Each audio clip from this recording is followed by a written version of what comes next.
Hello दोस्तों, स्वागत है हमारे चैनल में। रश्मि की उम्र यही कोई 22 साल की होगी। 2 साल पहले बस दुर्घटना में उसके माता पिता का देहांत हो चुका था। उसका दुनिया में अपना कहने वाला कोई भी नहीं था। रश्मि को पढ़ने का बहुत शौक था। उसके पिता उसे कलेक्टर बनाना चाहते थे। उन्होंने रश्मि की पढ़ाई में कोई कसर नहीं छोड़ी, मगर उनकी अचानक हुई मौत से जैसे रश्मि के सारे सपने, जो कुछ भी जमा पूंजी थी, उससे रश्मि ने किसी तरह अपने कॉलेज की पढ़ाई पूरी की। उसके मन में भी कलेक्टर बनने का सपना फल फूल रहा था, मगर पैसे की समस्या मुंह बाए खड़ी थी। पर रश्मि ने कलेक्टर की पढ़ाई जारी रखने के लिए उसने घर में खाना बनाने और बर्तन साफ करने की नौकरी की। उसके दोस्तों ने कहा, अरे रश्मि पढ़ी लिखी ग्रेजुएट होकर भी बर्तन मांजने का काम करेगी। काम इतना बड़ा नहीं होता। और फिर ये काम मैं अपना जीवन गुजारने के लिए नहीं, बल्कि अपने सपने को पूरा करने के लिए कर रही हूँ।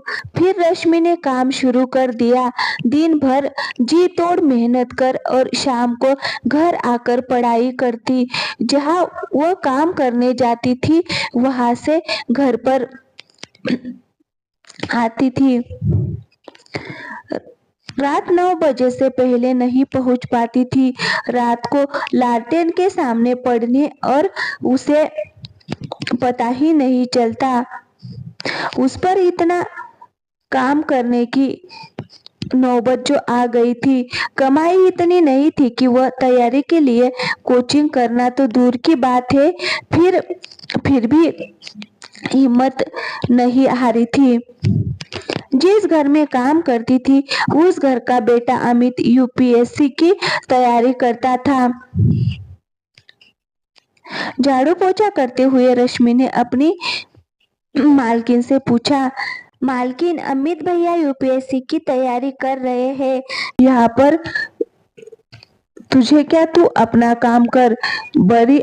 बड़ी आई इंक्वायरी करने वाली कि कौन क्या पढ़ रहा है। बल्कि उनकी रश्मि की बातें सुन रश्मि जल्दी जल्दी अपना काम निपटाती है और घर जाने को तैयार हुई। तब मालकिन, कुछ मेहमान आने वाले हैं घर पर, उनका भी खाना बनाना है। तेरे जो एक्स्ट्रा पैसे लगेंगे मैं दे दूंगी। मुझे पैसे नहीं चाहिए मालकिन। अगर अमित भैया की पुरानी यूपीएससी की किताब मुझे मिल जाए तो बड़ी मेहरबानी होगी। तभी अमित वहां आ जाता है। रश्मि की आखिरी बार उसके कार्य में पड़ जाती है।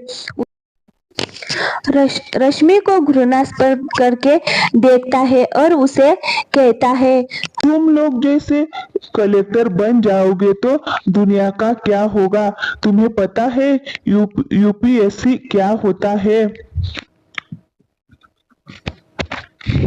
तेरे जैसे लोग कलेक्टर बनने लगे तो हो गया सत्यानाश। और उसकी माँ और वो दोनों खूब हंसने लगते हैं। तभी रश्मि वहां से रो रो कर अपने घर दुखी होकर आ जाती है, मगर उसके हौसले को तोड़ नहीं पाते। चाहे कितना भी मजाक उड़ा ले, मैं तो अपने सपने को पूरा करके ही दम लूंगी। आज से मैं 10 घंटे पर काम करूंगी। अब चैन से उसी दिन सोऊंगी जब मेरा सपना पूरा हो जाए, और अगर मैं इस सपने को पूरा करने के लिए मर भी गई तो वही मुझे कुछ नहीं होगा। रश्मि ने ठान तो लिया, मगर किताबों की समस्या अभी भी हल नहीं हुई थी। अगले दिन वो फिर काम पर गई। वह उस पर सारे मेहमानों का खाना बनाया, और जब मेहमान खा पीकर चले गए तब वह मालकिन के पास गई और बोली, माँ जी सारा काम हो गया। आपने कहा था कि आपको अगर कुछ पैसे मिल जाए तो मैं उससे किताब खरीद लूंगी मार्केट से। सारा काम तो हो गया था, इसीलिए उसने कहा, अरे तुझे किताब ही चाहिए ना, अमित की किताब ले और उन्हें पढ़कर वापस कर देना। रवि को यही था, उसने तुरंत हामी भर दी। फिर उसकी मालकिन ने अपने बेटी अमित को बुलाया और कहा, बेटे, इसे अपने कुछ किताबें दे दे, ये 2-3 दिनों में उसे पढ़कर वापस कर देगी। माँ के कहने पर अमित ने अपनी कुछ किताबें लाकर रश्मि को दे दी। इसके बाद तो जैसे ही ये सिलसिला ही चल पड़ा।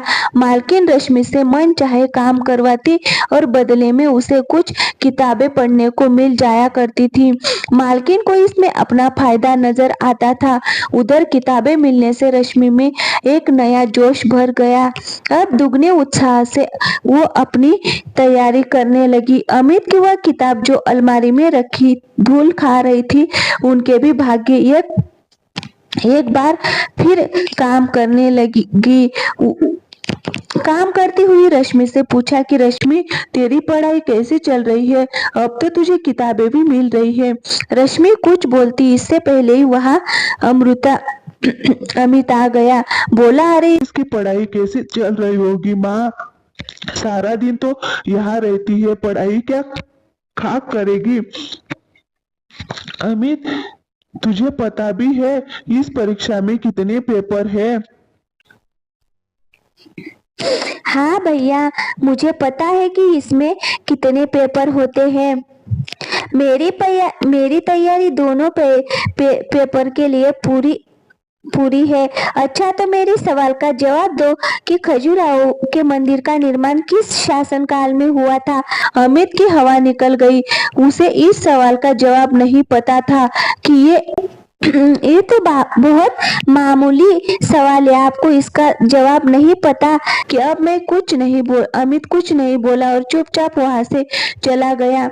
आज रश्मि ने अपनी सारी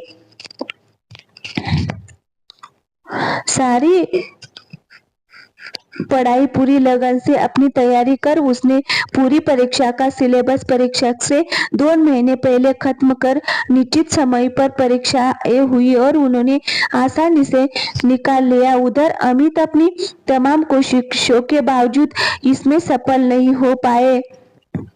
रश्मि ने अपनी सफलता किसी को बताई तब तक मैं इंटरव्यू नहीं पहुंचा। तब तक रश्मि को ये सब बताना ठीक नहीं है। इस तरह लगातार परिश्रम करते करते रश्मि ने मेंस की परीक्षा भी पास कर ली। अब सिर्फ इंटरव्यू देना बाकी रह गया था। इंटरव्यू से एक दिन पहले, देख रश्मि, कल अमित का जन्मदिन है, काफी सारे मेहमान आने वाले हैं, तो जरा जल्दी आ जाना। लेकिन मालकिन, मेरा तो आना मुश्किल है, मेरा आखिरी परीक्षा है। हाँ, बड़ी आई परीक्षा देने वाली, जितना बोला उतना कर। अगर नहीं आई तो तुझे दोबारा यहाँ घुसने नहीं दूंगी। रश्मि ने उनकी बात नहीं मानी और समय पर इंटरव्यू देने के लिए चली गई।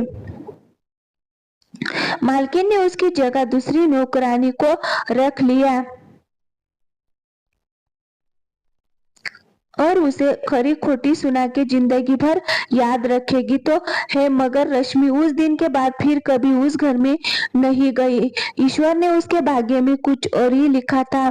इधर मालकिन उसे खरी खोटी सुनाने का इंतजार करती रही। उधर यूपीएससी की परीक्षा का परिणाम आखा रश्मि ने फ्रेंड के साथ न सिर्फ परीक्षा पास की बल्कि टॉप 100 में से आई थी। शहर के सारे अखबार उसकी कामयाबी के किस्सों से भरे थे। अमित और उसकी माँ ने जब अखबार में पहले पन्ने पर रश्मि का नाम और उसकी प्रशंसा देखी तो उनके मुंह खुले की खुले रह गए। कल तक उनके घर में काम करने वाली ने आज अपनी मेहनत के दम पर वह मुकाम हासिल किया था कि अमित और उसकी माँ जैसे लोग उसके आसपास भी नहीं फटक सकते थे। उधर रश्मि आज बहुत खुश थी।